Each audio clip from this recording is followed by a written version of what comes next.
Amigos y amigas, gracias por estar en nuestra sintonía. Somos su entrevista informativa en La Jugada, edición del día jueves. Último día del mes, por cierto, 28 de febrero del año 2019. Gracias por estarse informando siempre a través de la señal de Canal Agente B. Hoy vamos a conversar con Carlos Fuentes, quien es director de Asuntos Culturales de Fundación Igualitos. Interesante el término Igualitos, con quien vamos a hablar sobre una investigación científica que tiene que ver con la orientación sexual y también la identidad en nuestro país. Quiero darle la bienvenida a Carlos. Carlos, gracias por estarnos acompañando acá en La Jugada. Muchas gracias por tenerme aquí, muchas gracias por invitarme, gracias a los amigos de Gente B por invitarme a mí, a la fundación en la que yo represento, así que estoy aquí para contestar sus preguntas, para que charlemos un poco. Claro, quiero preguntarle, para introducirnos al tema, sobre el seminario abierto que se ha realizado, Cartografías de la Discriminación. ¿Qué es lo que ha contenido, cómo se ha desarrollado esta actividad? Y también luego entramos en materia sobre esta investigación científica que también ustedes han realizado. Por supuesto, ok. Luego les cuento un poco. Este seminario abierto se está realizando en 4 fechas diferentes. Se ha realizado en 4 locaciones distintas en la ciudad de San Salvador, todas dependencias del Ministerio de Cultura de nuestro país. ¿Por qué cartografías de la discriminación? Nosotros estamos haciendo una investigación, estamos recopilando información, generando conocimiento y obviamente ese conocimiento lo estamos diseminando a la sociedad. Nosotros estamos hablando sobre los temas de orientación sexual, identidad de género, en nuestro país, y hablamos de cartografías de la discriminación porque se trata de todas las líneas que se han ido trazando a lo largo de la historia para excluir todos estos discursos del cuerpo, del género, de la diversidad sexual en nuestro país. Claro, ¿qué significa o cuál es el trabajo, mejor dicho, que hacen ustedes en la Fundación Igualitos y el término Igualitos también, y cuál es el significado que tiene y cuán importante es en nuestra sociedad? Ok, empiezo quizás por el final. La Fundación Igualitos, bueno, es simplemente el nombre de la fundación refleja la creencia más central de nosotros, que en el Estado de Derecho todos y todas y cada uno de nosotros somos perfecta y exactamente iguales ante la sociedad, ante la ley, ante nuestro semejante. Entonces, independientemente de nuestra orientación sexual, de nuestra identidad de género, claro, independientemente de cualquiera de las diferencias que al final de todo hacen más rica nuestra sociedad. Claro. ¿Cuáles son los resultados de esa investigación que han realizado ustedes a través de su fundación con el tema de la orientación sexual y también la identidad acá en nuestro país? Imagino han participado diferentes personas a lo largo de nuestro país, diferentes sectores también que están trabajando de la mano con la Fundación Igualitos. Así es. Bueno, les comento un poco. La investigación y el seminario lo lleva a cargo mi colega en la fundación, el doctor Amaral Gómez. Él es salvadoreño, pero él es parte del Instituto de Medicina Social en la Universidad de Río de Janeiro, en Brasil. Y él es quien se ha encargado de recopilar esta información, de producir este contenido. Y nosotros como fundación estamos nosotros proveemos todo el espacio para poder diseminar esta información. Y les hablo un poco quizás de las sesiones que hemos tenido. La primera trata sobre el tema de la diversidad sexual durante los tiempos de la colonia aquí en nuestro país. Y creo que lo más importante que sacamos de esa jornada es la idea que la diversidad sexual no es una moda, como algunas veces podemos escuchar, que es algo que quizás lo hemos importado de algún otro país o que es una moda pasajera, sino que simplemente la diversidad sexual es parte de la historia humana. Y lo que cambia a lo largo de la historia es el miedo a mostrarse las representaciones en la sociedad, pero a medida que la sociedad se vuelve más abierta, eso se puede conocer a mayor profundidad.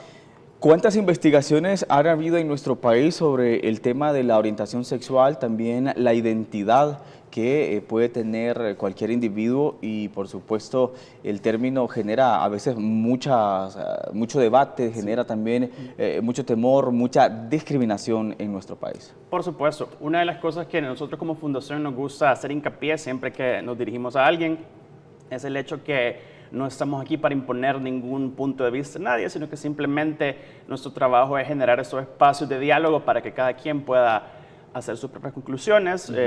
A mí me gusta decir que al defender el Estado de Derecho, el Estado de Derecho lo defendemos porque es el que garantiza la diversidad sexual, pero ese mismo Estado de Derecho es el que garantiza, por ejemplo, la libertad religiosa. Claro. Y en cuanto a las investigaciones que se han realizado en nuestro país, pues ese es uno de los, quizás de los puntos en los que como fundación apoyamos, porque uno de nuestros ejes de acción es ser un tanque de pensamiento, contribuir a reunir información, crear conocimiento y luego diseminarlo.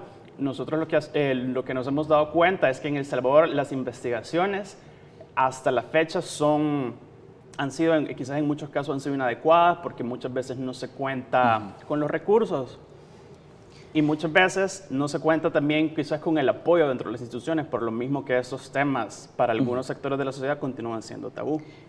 Quiero hablar también justamente del tabú que generan estos temas, porque la academia, y es necesario que lo retome para hacer esos abordajes muy profesionales también, y que al final vienen a contribuir al conocimiento, vienen también a enriquecer esta investigación que es muy importante que ustedes están realizando, y para también ir dejando atrás esos tabúes que pueden incluso generar complicaciones para el normal desarrollo de una persona en el país. Sí, por supuesto, definitivamente muchas veces en nuestro país y en sociedades similares nos encontramos con la idea que algún tema que quizás va a hacer sentir incómodo a alguien en la mesa, quizás mejor dejémoslo de lado, pero el espíritu de la academia es exactamente lo opuesto. La academia nos empuja a nosotros a abordar esas preguntas que son tal vez un poco, no sé, un poco complicadas, o sea, porque simplemente no hay respuestas de sí o de no, sino que es prácticamente de tener una conversación bien abierta, pues, y entonces nosotros pensamos que desde la academia, que hasta la fecha nos hemos encontrado con voces que nos apoyan mucho y también nos hemos encontrado con voces que tal vez nos dicen que quizás vayamos un poco más despacio, pero creo yo que la academia es uno de los puntos en los que se pueden empezar a tener estas conversaciones. Claro, vamos a irnos a nuestra primera pausa, Carlos, pero al regresar vamos a hablar. En redes sociales nos están preguntando un poco sobre la disidencia sexual. Queremos profundizar contigo de este tema. No nos cambies, somos su entrevista informativa en La Jugada. Ya regresamos.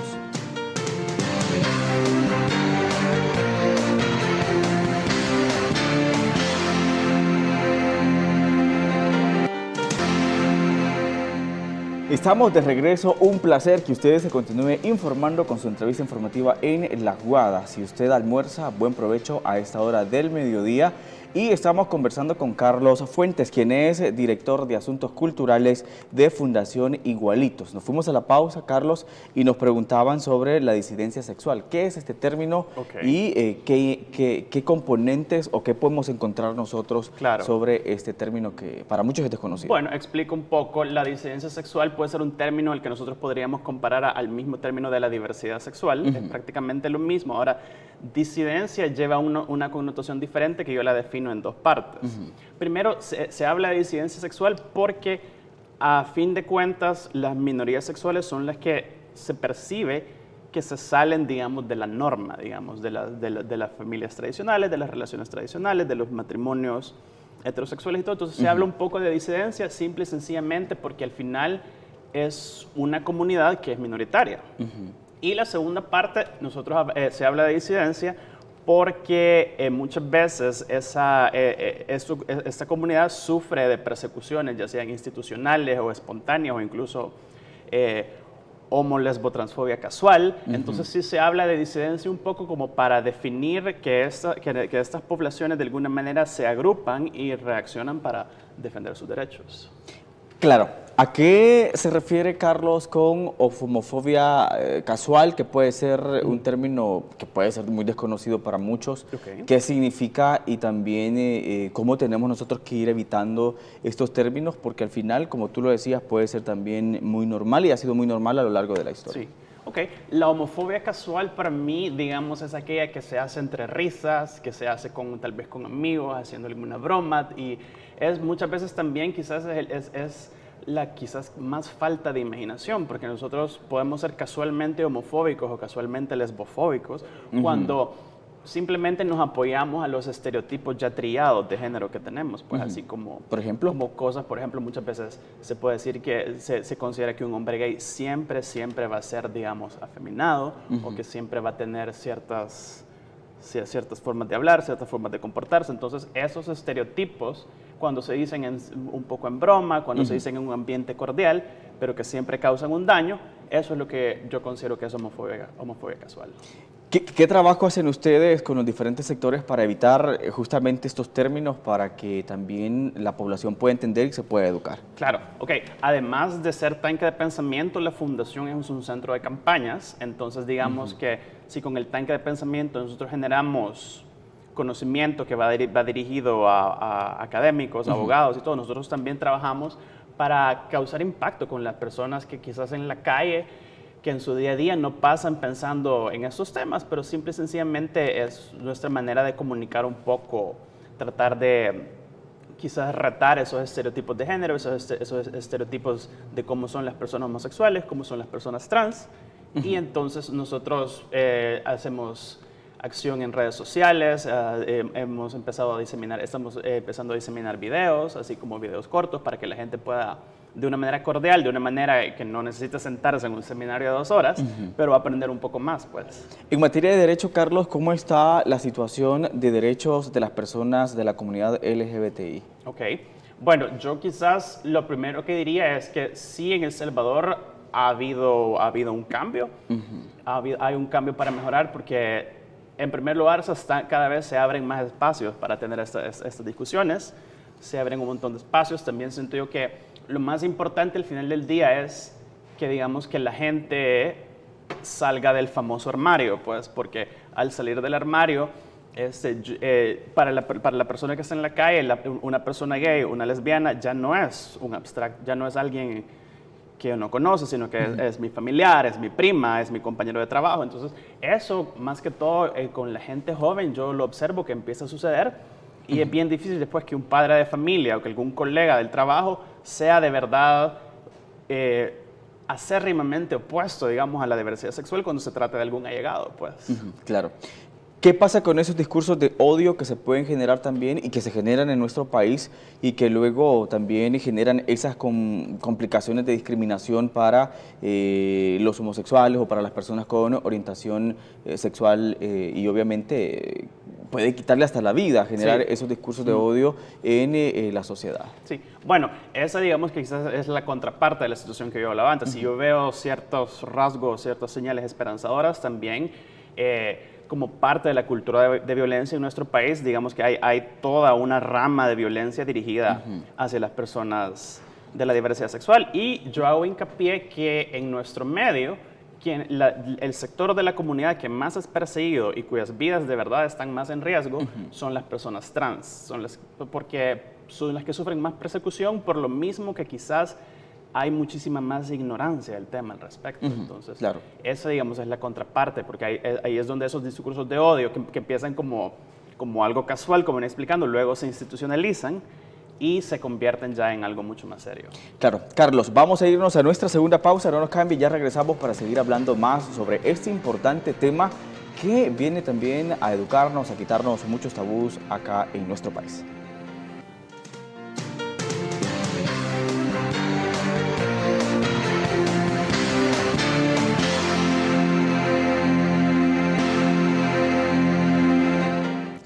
Estamos de nuevo para continuar conversando acá en su entrevista informativa en La Jugada. Carlos está con nosotros y quiero preguntarle, Carlos, cuáles son los avances en organización y en el caso, los avances en acciones políticas para la comunidad LGBTI acá en nuestro país y que viene también a reconocer los derechos de las personas. Ok, por supuesto. Bueno, simplemente hablar un poco quizás a la hora de, cuando hablamos de este tema de los derechos de las personas de la diversidad sexual, muchas veces se cae en esa falsa idea que al otorgarme más derechos a mí, inevitablemente le estamos restando los derechos a alguien más, pero simplemente ese argumento no sobrevive el escrutinio, pues porque se trata de mejorar la sociedad para todos. Pues el hecho de que yo goce de los mismos derechos que los demás simplemente fortalece el país. Y en términos de acciones concretas, pues ahorita estoy pensando que quizás hace 2 o 3 semanas, por ejemplo, en la Asamblea Legislativa se dio lectura a un proyecto de ley de identidad de género, que sería este proyecto de ley que beneficiaría a las personas trans en nuestro país. Entonces, entiendo yo de que este proyecto todavía está en etapas preliminares y no se ha empezado a contemplar en términos de aritmética en la asamblea, qué sucedería, pero sí me pareció bastante significativo que miembros y miembros de la comunidad trans se manifestaron de manera pacífica afuera de la asamblea, y no solo la manifestación, sino que también se les dio cobertura en los medios, que es algo que quizás hace un par de años no hubiese sucedido. ¿Cuáles son los retos, Carlos, también en materia de superar la discriminación hacia las personas con orientación sexual en nuestro país, y que también viene a eliminar esos tabús, lo que ya decíamos, abordar el tema de una manera muy profesional, de una manera también que respete los derechos de todas las personas en nuestro país? Sí. Bueno, a mí me parece bien importante reconocer en primer lugar que si bien estamos hablando de la diversidad sexual, esto es un tema simple y sencillamente de derechos humanos. No creo yo que podamos separar los otros males que padece el país en términos de violencia, en términos de irrespetar los derechos, sin tomar en cuenta también la situación que todavía muchas personas de la diversidad sexual sufren en nuestro país. Entonces se trata de luchar, de empujar en contra de esta cultura de violencia, y al mismo tiempo se trata también de un tema de educar, de diseminar información y de mantener. Y educar muchas veces piensa de que yo me subo en un escritorio y les dicto a ustedes qué es lo que tienen que pensar, pero se trata más que todo de abrir espacios para que podamos conversar, pues. ¿En qué sectores radica más la discriminación y ese tabú también, esa anuencia, como decimos, al reconocimiento de los derechos de las personas? Ok. ¿En qué sectores? A mí me parece que sucede, digamos, en la medida en la que una persona es visiblemente, digamos, no heterosexual, muchas veces esas son las personas como más perseguidas, porque se trata también de que muchas veces hay hombres gays que son, digamos, muchas veces están como completamente, al final pasan desapercibidos, y entonces, mientras que si una persona tiene, digamos, que su expresión de género es mucho más visible, esas son las personas que suelen ser más perseguidas. Claro. ¿Cuál sería ese mensaje que tú envías también a las personas? Obviamente como fundaciones están trabajando muy fuerte para poder educar a nuestra población, y que también es un derecho de todos y de todas también respetar a los demás. Claro. Bueno, el mensaje que yo quizás envío a la audiencia es que, más en un país como El Salvador, en el que tenemos familias grandes, en el que nos gustan las familias grandes, lo más probable es que el televidente en casa, en su familia extendida, tal vez tiene a una persona que forma parte de la diversidad sexual. Entonces, si lo consideramos desde ese punto de vista, siento yo que la perspectiva cambia totalmente, porque ya no es un espantapájaros que no conocemos al que estamos discriminando, sino que alguien a que de verdad amamos, a quien de verdad estimamos mucho. Claro, quiero que me hagas la invitación a seguir participando en el seminario abierto Cartografías de la Discriminación. Ok, este seminario, la cuarta entrega del seminario se lleva a cabo este sábado 2 de marzo, sí, a las 2 de la tarde en el Café Teatro del Teatro Nacional en el centro de San Salvador. Es aproximadamente de 2 a 4 y media. Como dije al principio, el seminario lo preside el doctor Amaral Arévalo de la Fundación, y vamos a tener como comentaristas invitados. Ahí estamos teniendo la ficha y la información, Carlos. Sí, ok.